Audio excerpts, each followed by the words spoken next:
might have. So you've heard about who I am. Let me just quickly put that in a little bit of context. This project, this invasive species eating invaders project in particular, was something that actually was initiated by Sarah Kibbing, one of my co-authors. She is an ecologist, and she's an invasion biologist, and she studies co-occurring plant species and has written an article. She wrote an early article on the issue of eating invaders, and I read the article, and I turned to her and I said, this is really interesting. I think there's more to it than just the sort of biological and economic issues you're bringing up. I think there's some legal issues here. We should write another follow-up article.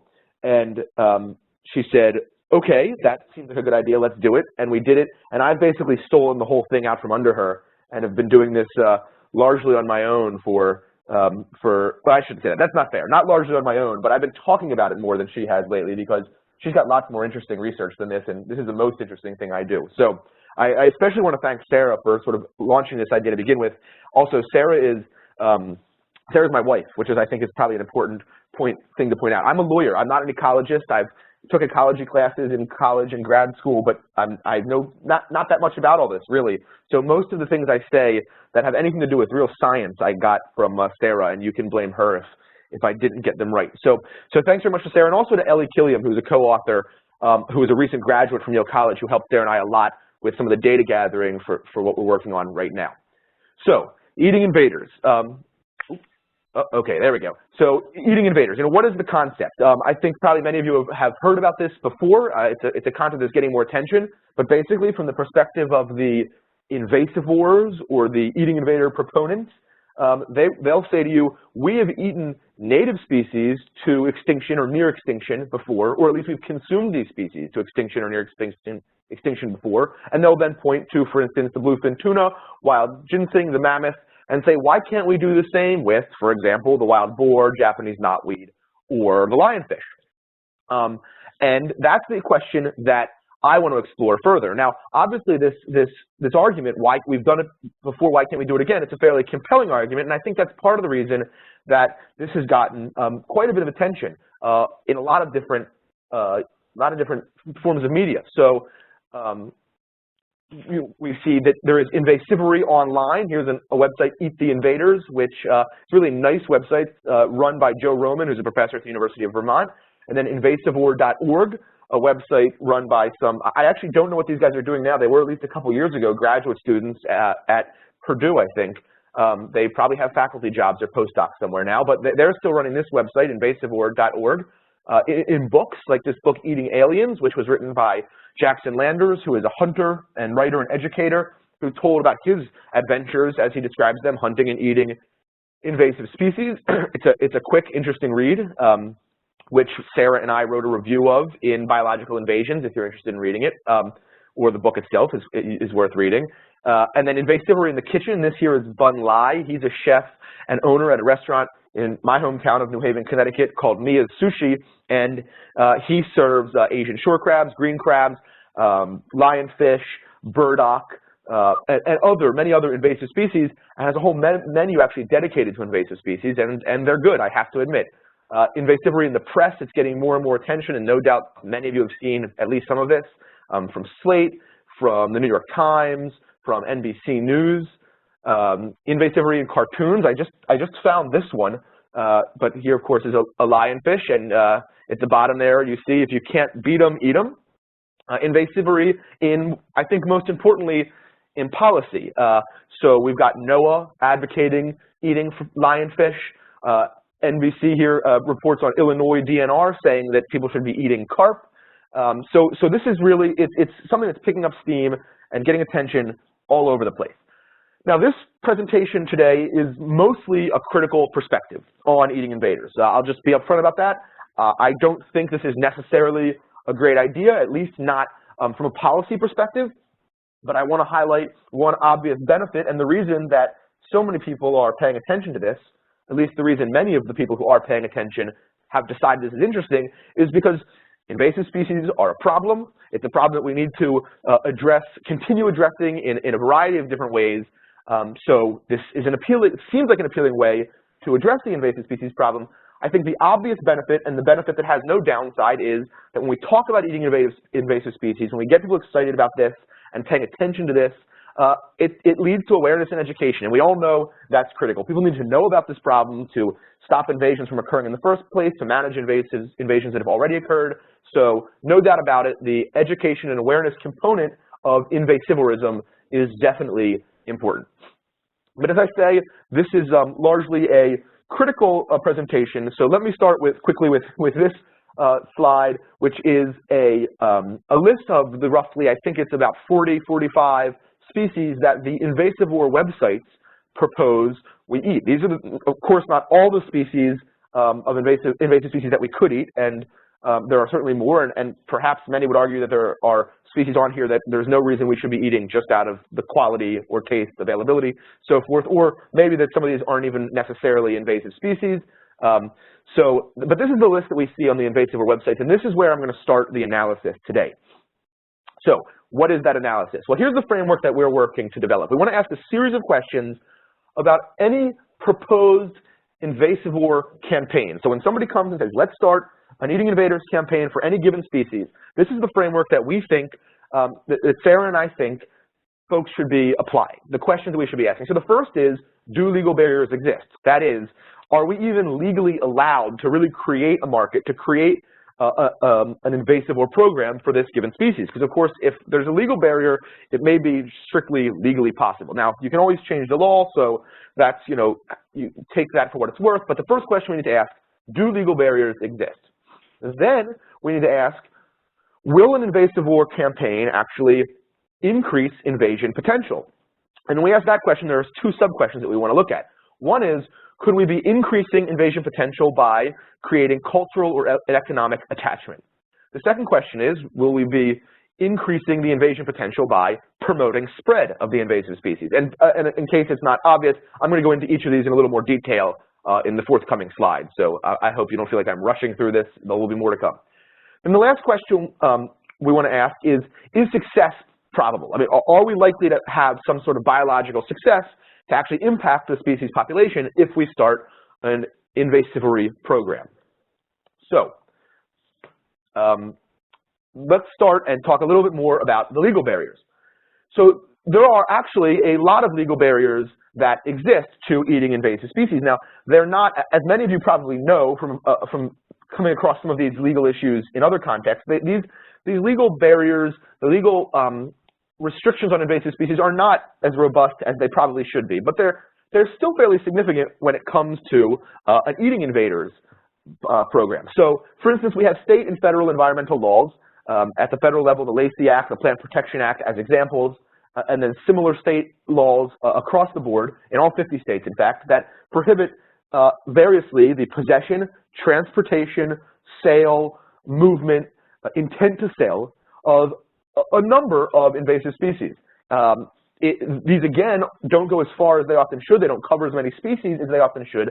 But when these laws are in effect and are implemented, they prevent the very nature of an Eating Invaders movement. That is, possessing, transporting, and then ultimately, if you want the movement to have some impact, selling, creating a real market for these invasive species. They're prevented in large part by the by some federal laws, and then more broadly by state-level invasive species regulations. So, without getting into all the differences of all 50 states, this is just an overview of the species from that initial list.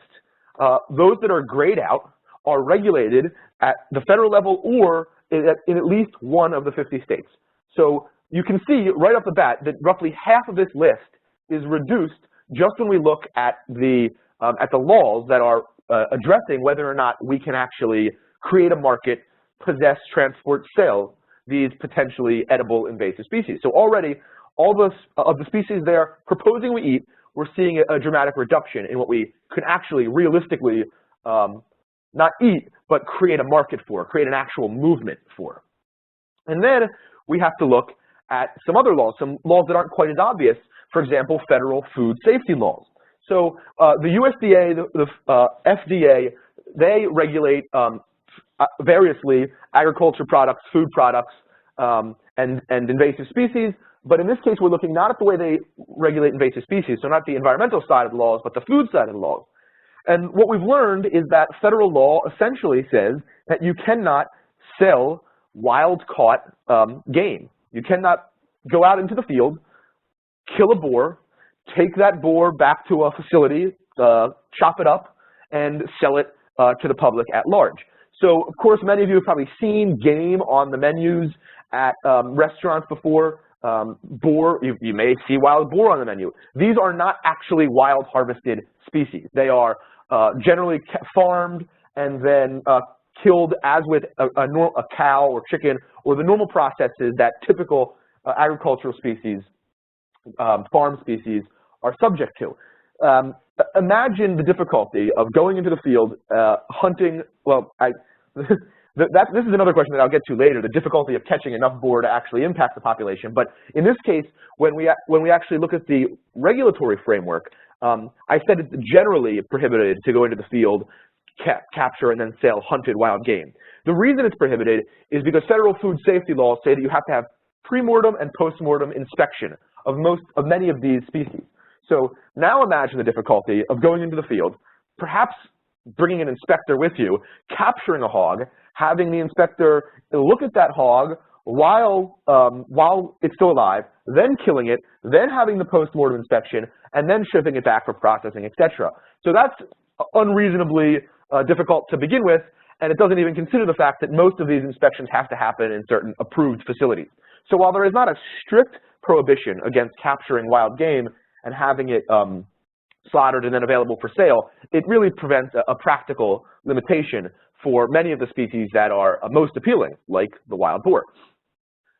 So when we then look at the way food safety laws impact this list, we see that it dwindles even further. 72% of the species on this list are restricted to some degree by federal or state environmental, that is the invasive species laws, or by food safety laws. So right off the bat, the legal component of this framework demonstrates that there's a real difficulty creating a real invasive market for most of the species that we're looking at here.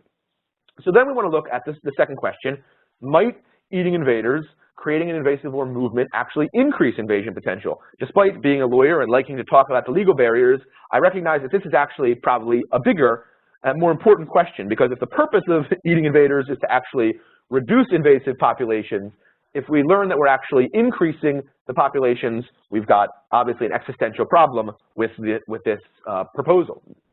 So the first question: will an invasive movement actually increase invasion potential? So we know that cultural attachment is something that happens in our society. We get culturally attached to species, to food in particular. So here are just a couple of quick examples: the holly reef, the razorbacks, which are a common sports mascot, particularly oh my gosh, I'm forgetting the Razorbacks down south. Oh well, it doesn't matter. But the Razorbacks, Arkansas Razorbacks, a sports mascot. American Hoggers TV show. Here are some salmon down in the bottom left. I'm just going to presume these are Atlantic salmon, but maybe not. But these are some folks campaigning to protect salmon. It's not entirely clear that the advocates are really distinguishing between the Atlantic salmon, which are invasive in the Pacific, and the Pacific salmon. And then we've got cultural attachment to things like the American bison. Now, obviously, the American bison is an American icon. It's a species that was on the brink of extinction, which is no longer on the brink of extinction, and that's an incredible success story of national parks and federal wildlife management, etc. We still have groups like the American Bison Society fighting for the protection of the bison. That's a good thing. But we as a culture are not limiting this to native icons like the bison. Save America's Wild Horses is an equally effective advocacy group that is already out there promoting the protection of invasive wild horses in the West. So we know that people can become attached to species, both invasive and native species. And this is something that we have to be careful about when we start to create a market for invasive species and make them even more a part of people's lives, and make them part of people's lives in a positive way as opposed to the more frequently negative way that they are today. Now, this is a question that we really want to figure out how to analyze this more rigorously. It's not something that I as a lawyer or Sarah as an ecologist really have the skill set to do, so we're sort of keeping our eyes open for probably anthropologists or sociologists who can help us understand whether there is some sort of analytical framework for determining what are the qualities of a given animal species that might indicate whether or not people will become attached to that species. Certainly work has been done for example, on a salmon in Alaska, and the next attachment question is the economic attachment question. So we also know that if people establish markets and invest in markets for invasive species, for eating invasive species, they will likely not want to see those markets decline. They'll have economic investment in them, financial investment, and they'll therefore want to actually see these markets grow. So the few examples we have so far are not for eating invaders primarily. They're for other invasive commerce, but obviously the exotic pet trade, the snakes in particular. Many of you are familiar with the listing process for a number of boas and pythons and constrictors in general. I think there were 8 or 9 species proposed for listing. The industry has and is continuing to fight this, and that is because these 8 or 9 species that were proposed for listing alone are worth $100 million a year to these businesses. So they've made a huge investment in these. They don't want to see this business regulated. So we have to worry, obviously, we have to worry about what that would look like if we had a business related to eating these species as opposed to selling them as pets. Similarly, for the plants, it's not just pets. In Connecticut alone, and for Japanese barberry alone, we have a $5 million a year industry. We haven't looked how much that is across the country, but no doubt bigger than $500 million a year. So again, this is investment in invasive species, and therefore economic and political backlash against trying to regulate these species.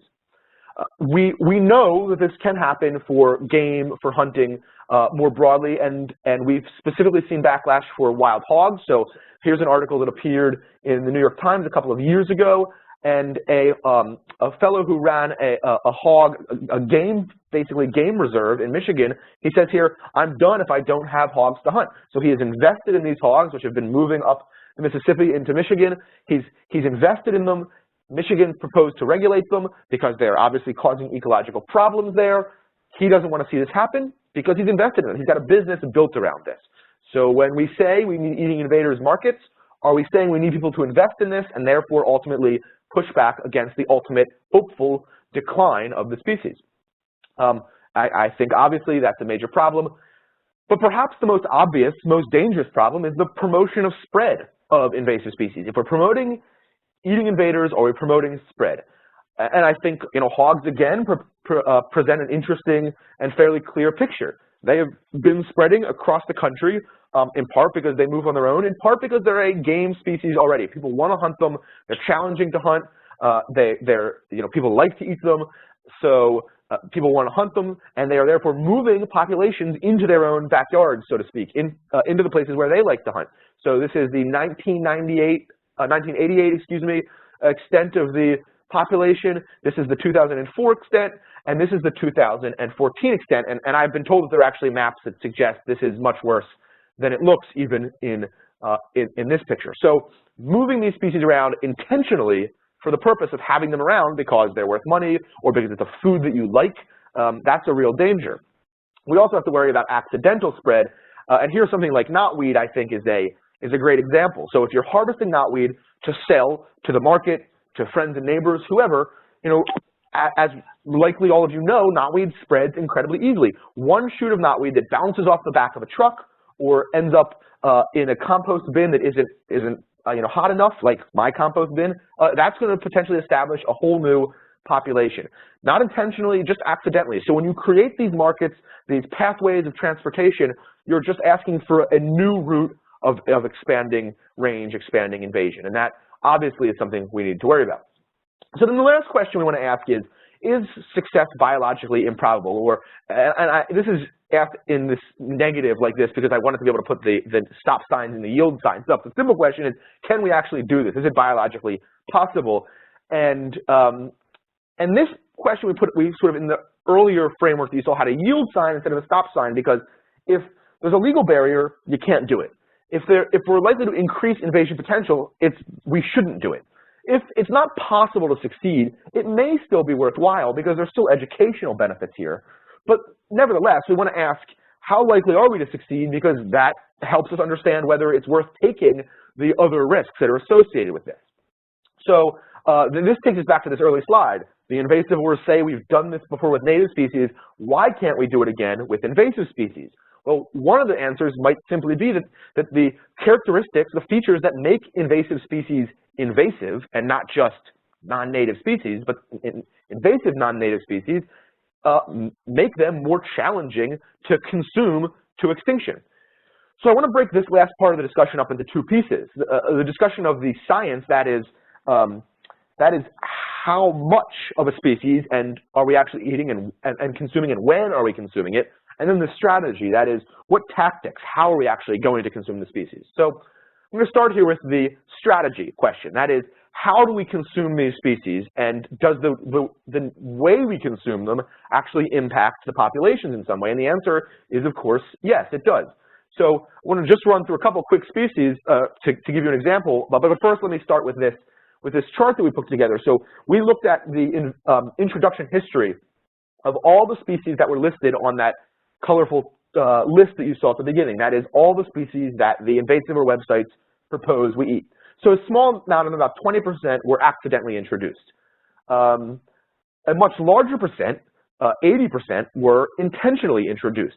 Of those intentionally introduced species, as you can see here, roughly half were introduced for the purpose of consumption or commercial use. So why this is significant is because if these species are in this country, are in these ecosystems for the purposes of consumption, it suggests that just saying, hey, I have an idea, we can control them by consuming them, well, that's just not reasonable. We look at the history, we know that consuming these species alone, that's not going to do it. That's why they're here in the first place. And here's some of the reasons why. Because of the way we decide to consume them. So here's the Atlantic salmon, for example. We eat 284,000 tons of this in the US each year. So it's not as if we aren't already eating this invader. But 70% of what we eat is farmed, and in only one state in which this food is popular is it actually regulated. So it almost goes without saying, but if we're eating farmed invasive species, we're not removing them from their invaded ranges. So what good does that do? Not much. And actually, well, let me say another thing here on the Atlantic salmon. We should presume, and perhaps I'm wrong, I'm a lawyer, not an economist, but we should presume that if a species can be farmed and there is a big market for it, it will be farmed because that is more efficient, it is less expensive for the producers, for the market. I mean, obviously there's questions about fish farming and aquaculture and all that, and I don't need to get into all of that. The point is, the markets will drive producers to farm these, not to collect them in the wild, because obviously it's less expensive and easier for a producer to farm these. So that presents a real problem, even when we are creating a huge market for something, like we have for the Atlantic salmon. Here is autumn olive, which is being branded as lycoberry for its high lycopene content, and isn't this a wonderful species that we should be eating and consuming? But we're trying. People are trying, but I don't suspect you see lycoberry on many of your shelves, probably even in the health food stores in your neighborhood. Here's blue tilapia, 475 million pounds consumed each year. It's the fourth most popular seafood in the United States. 100% of it is imported. And of that 100%, the vast majority is farmed. So again, how are we consuming this? What is the strategy? Well, we're not getting it out of the wild. We're not getting it out, at least out of its invaded range. So eating this invasive species doesn't do us a whole lot of good. Here are dried white mulberries. I like these because they're selling them on Amazon, 8 ounces for $12.95. And Dr. Oz, who I hate to talk about in a webinar or a presentation that has anything to do with science, but alas, he's popular. Dr. Oz is an informal spokesman for the, I'm sure, pseudoscientific solutions that he thinks we will get if we eat white mulberries. But nevertheless, he's promoting this. I doubt very much that this is having a dramatic impact on its population, in large part because, as you can see, we are sourcing these primarily from Turkey, not from their invaded US range. So again, that's the strategic question about is biological success possible? And the answer is, for most of what we're eating so far, no, because we are farming them, because we are importing them, and because they're just not that popular so far, although certainly that last piece could potentially change. So now for the scientific piece, which I have to be careful about getting too deep into, and I'm asking you right off the bat not to ask me too many questions about this, because this is certainly Sarah's specialty, but we need to ask the question, how and when are we consuming these species, and does that time and quantity of consumption actually impact the population? So for this, we're looking at extinction risk models, existing extinction risk models, to help us understand how much we need to consume to actually drive down the population. So here are just a couple of examples. Asian carp, we need to consume 20 to 40% of the population each year in order to maintain the population, that is to keep it from growing. So this isn't going to decrease the population and all of these statistics, it's just to keep the population from expanding. For wild boar, we need to eat 50% of the population each year to keep it from growing. For the lionfish, 27% of a population per month to keep the population from expanding. And then something like Japanese knotweed. I believe this statistic is for invasive plants generally, not specifically for knotweed, despite the pictures, 60 to 90% of the population in the year. So let's just say a couple things about each of these. Carp, I actually have no idea how easy they are to catch. So let's put that aside. Wild boar, I know that those are difficult to catch. They're clever species. It's not that easy to get them. We need to get 50% a year, and those 50%, they have to be females prior to what do we call a brood of young hogs before delivering their brood. Lionfish, right? These have to be speared individually on the reefs. There's no way to sort of trawl or collect these in large numbers. And of course, the plants, perhaps it's a little easier to go through and knock down large numbers all at once. Now, I don't want to make this seem like I'm saying that it's impossible to consume these amounts. I think it actually is possible. We've seen success stories of removing invasive species in large numbers. But you have to remember that it's not just how much of these are we reducing, it is are we removing it, when are we doing it? So for the knotweed, as an example, it has to be removed when it's young, in the first couple weeks of its life cycle, I believe. So these are real challenges, and we don't know if the time at which we have to harvest these species necessarily overlaps with the time at which we want to eat them. So young knotweed, that's good. That is what we want to eat. But do we want to be harvesting, the young boars, or do we want the large, fat, males who we can remove and not have as big of an impact on the population? So these are questions that we really have to think about carefully as we move forward, if we move forward eating invaders. So I want to wrap this up with just sort of a sort of faux science here. This is my attempt to be a scientist by showing you a graph. Pulling all of these questions together, basically, if we want to have an impact on the population, that is, if we want our probability of success of driving down an invasive population, if we want that probability of success to go up, we need a large market size. We need a lot of people consuming these species, buying, selling, transporting them, etc. We need big markets to have an impact on these species. But as the market size increases, so too you see the change at the bottom on the x-axis, so too does the risk of spread and attachment. That is, the larger the market size, the more people buying, selling, transporting, the higher the risk of spreading these species around, of people getting culturally or economically attached to these species.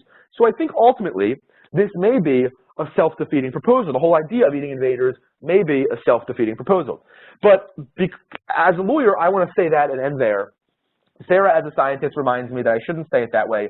What I should be saying is there are clear indications that there are major risks and problems with this framework of eating invaders. And any time that somebody comes and suggests we should be creating a policy, or as an individual organization creating a campaign to eat more invasive species, we have to run through these 5 questions and ask ourselves, for any given proposal, are there legal barriers? If there aren't legal barriers and we can do this, will people become culturally or economically attached to the species? Because if they will, we probably shouldn't do it. Will people be able to consume enough of a species? Maybe not, but if there's no downside, then it maybe doesn't matter because there are upsides, education, awareness. But if people are consuming a lot of the species, does that increase the risk of invasion? Does that increase the spread or the intentional transportation? So we really have to be careful as we think about this. We have to get beyond the sort of, I think, instinctual appeal of this sort of do-it-yourself, local food systems, wild harvested species. It sounds good, right? It fits into what we think we like about our food, but when we're thinking about it as an ecological problem, we have to be much more careful. So I will leave it there, and I think there's some time for questions. So thanks everybody for listening to me and bearing with me.